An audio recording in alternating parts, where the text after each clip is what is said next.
This is a day I've been looking forward to for 2.5 years.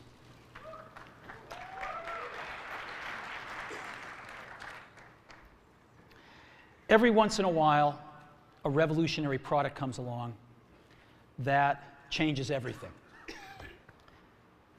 And Apple has been, well, first of all, one's very fortunate if you get to work on just one of these in your career.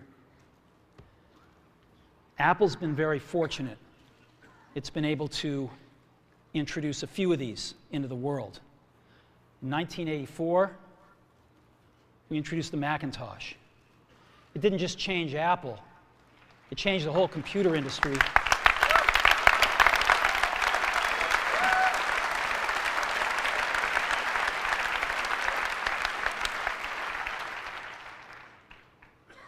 In 2001, we introduced the first iPod.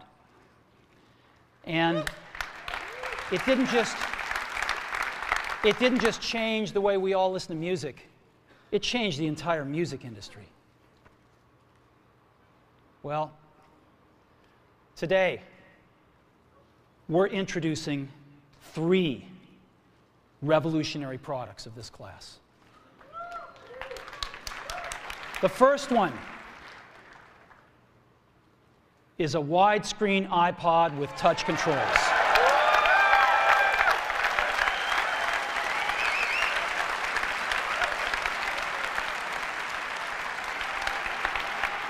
The second is a revolutionary mobile phone.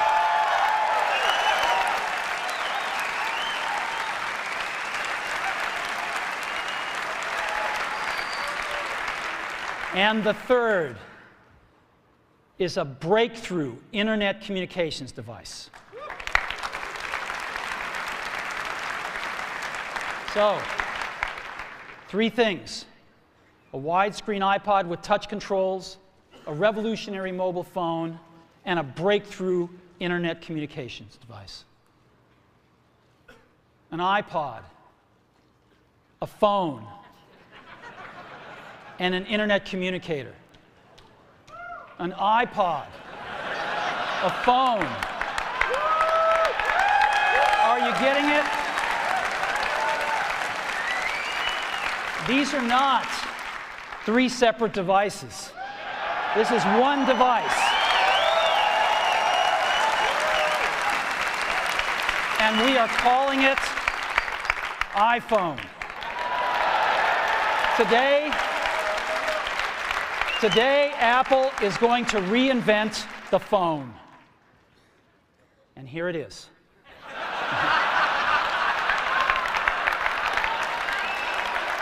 No.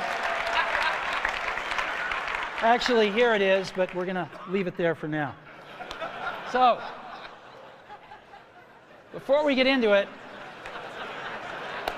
let me talk about a category of things. The most advanced phones are called smartphones, so they say.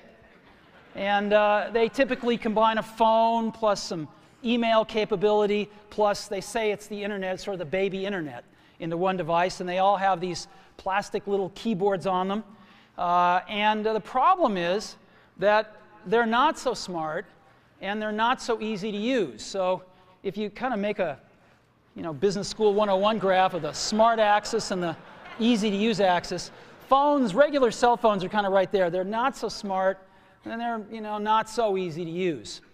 But smartphones are definitely a little smarter, but they actually are harder to use. They're really complicated. Just for the basic stuff, people have a hard time figuring out how to use them. Well, we don't want to do either one of these things. What we want to do is make a leapfrog product that is way smarter than any mobile device has ever been and super easy to use. This is what iPhone is. Okay? So, we're going to reinvent the phone. Now, we're going to start with a revolutionary user interface. Is the result of years of research and development. And, of course, it's an interplay of hardware and software.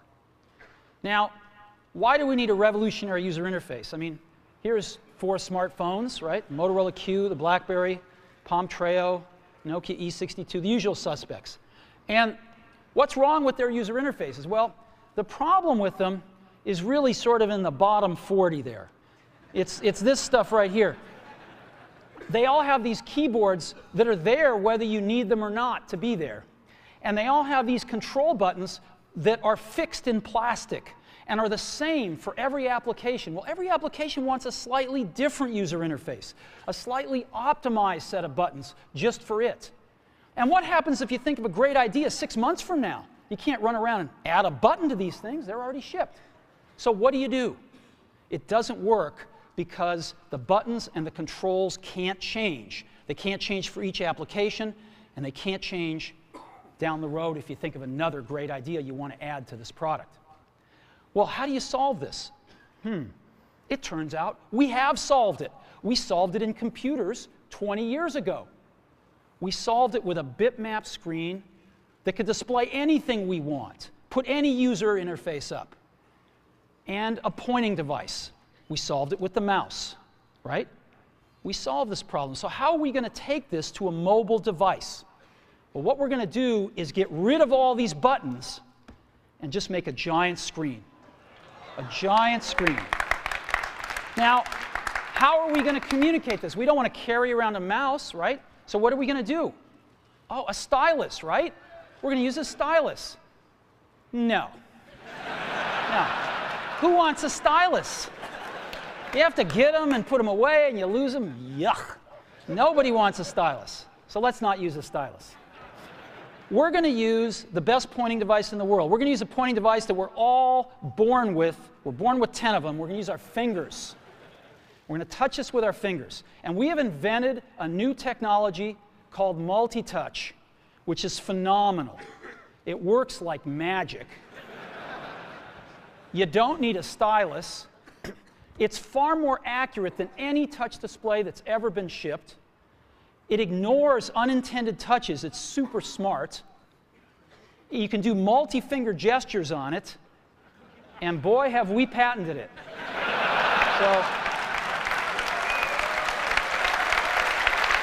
So,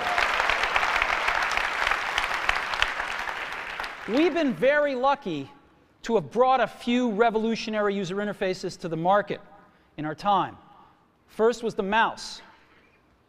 The second was the click wheel. And now we're going to bring multi-touch to the market.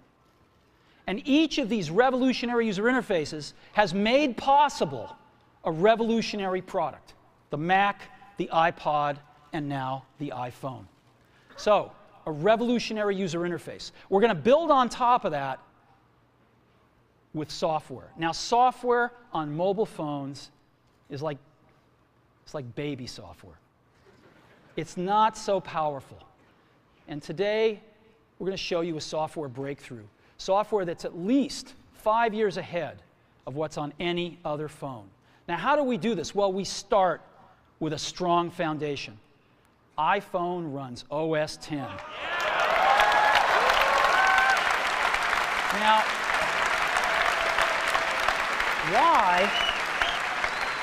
why would we want to run such a sophisticated operating system on a mobile device? Well, because it's got everything we need. It's got multitasking. It's got the best networking. It already knows how to power manage. We've been doing this on mobile computers for years. It's got awesome security. And to write apps, it's got everything from Cocoa and the graphics, and it's got core animation built in, and it's got the audio and video that OS X is famous for. It's got all the stuff we want, and it's built right in to iPhone. And that has let us create desktop-class applications and networking, right? Not the crippled stuff that you find on most phones. This is real desktop-class applications. Now, you know, one of the pioneers of our industry, Alan Kay, has had a lot of great quotes throughout the years. And I ran across one of them recently that explains how we look at this, explains why we go about doing things the way we do, because we love software. And here's the quote: people who are really serious about software should make their own hardware. You know? Alan said this 30 years ago, and this is how we feel about it. And so we're bringing breakthrough software to a mobile device for the first time. It's 5 years ahead of anything on any other phone.